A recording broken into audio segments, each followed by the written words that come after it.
What salary actually puts you in the UK's top 10%? It's an interesting one. I want to talk to you about a weird feeling I call the pay rise paradox.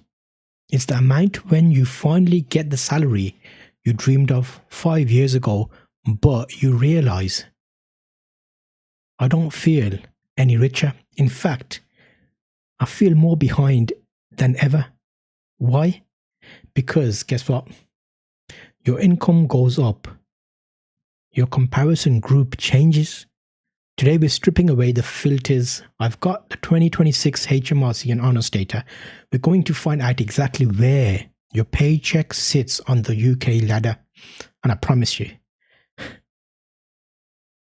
there's some interesting numbers here. The numbers that put you in the elite bracket is much lower than social media wants you to believe. There's a glass elevator scheme here. So Zara and David, let's think about this. Zara just got promotion. She's now earning 70k. A year in London. She should be celebrating, but she's a bit stressed because all her colleagues is like wearing £500 shoes. They talk about their ski trips. And then we've got David. He lives in the Midlands, earns £34,000 and feels like a king of his town. They are in the same elevator of life. But Zara is looking at the ceiling and David is looking at the view. He's enjoying life. Zara is technically in the top 10% of the country, but she feels like she's in the bottom 10%. We're going to look at it. We're looking at it because David's enjoying the view while she's looking at the ceiling. We're going to look at why Zara is statistically rich but mentally broke in a second. Let me get back to that. So the data I've been looking at, 2026 UK salary ladder, the median. Let's look at the middle section of this. So the middle of the pack, data as of January 2026, the median UK full-time salary is roughly £35,800. If you earn 36k, you are exactly in the middle at the median. Half the country earns less than you if you're here. If you feel poor, then there's a cost of living issue, not a you issue, as it were.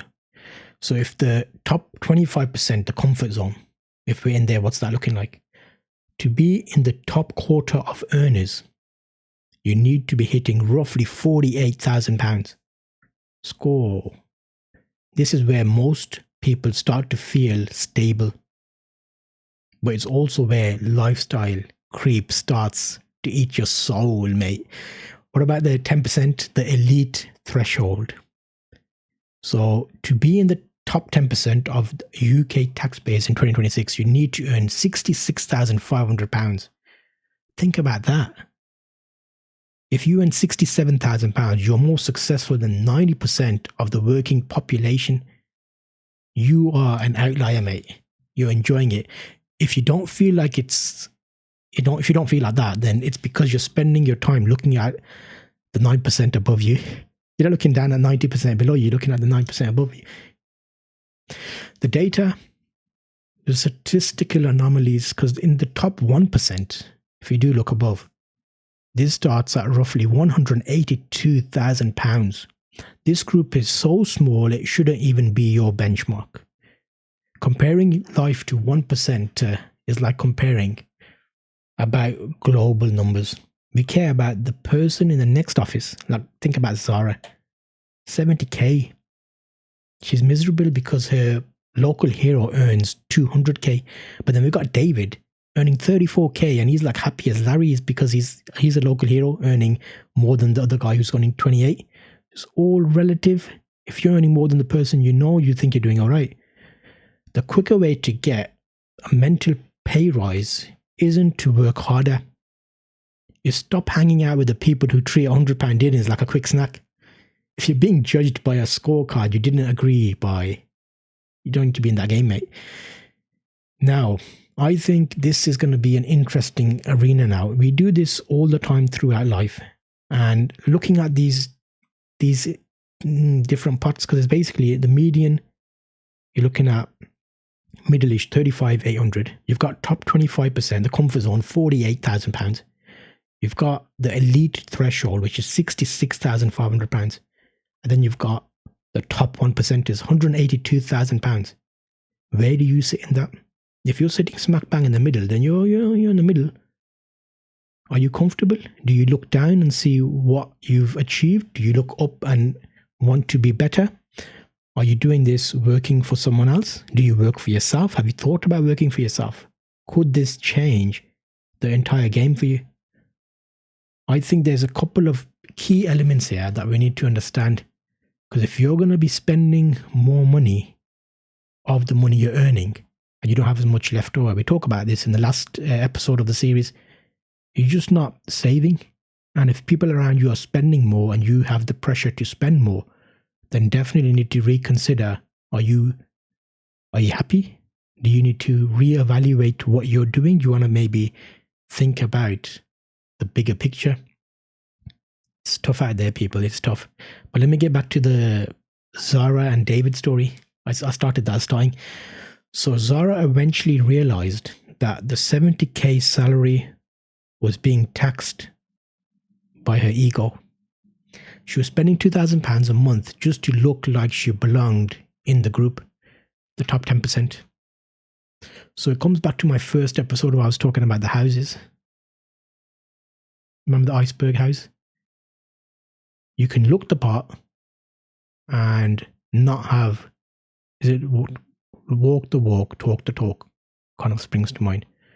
But remember, David, on the other hand, used his average salary to buy something Zara didn't have, which is time.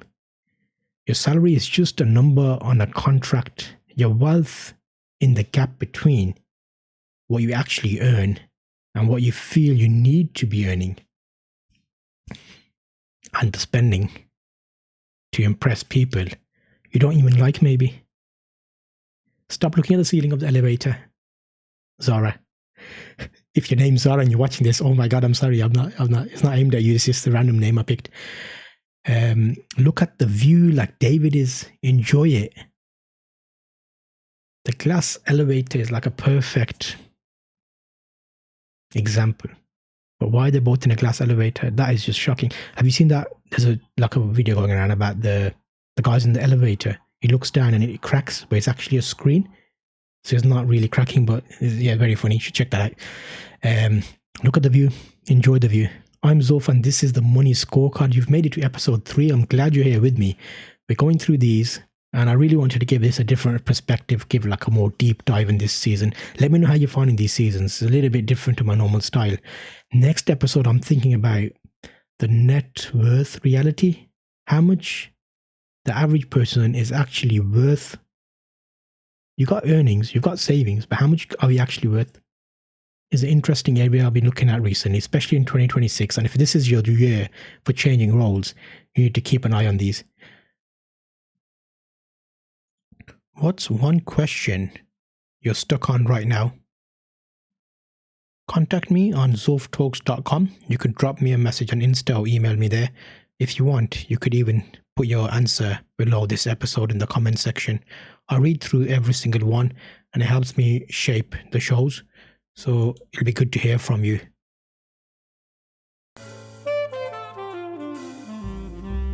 Working for yourself. I know you love it. Working for yourself. 'Cause I love it too. Working for yourself. Zulf talks about it. Making it easy for you. Working for yourself. Go be your own boss. Working for yourself. Zulf will help you along. Working for yourself. Powered by trusted creators. ZulfTalks.com.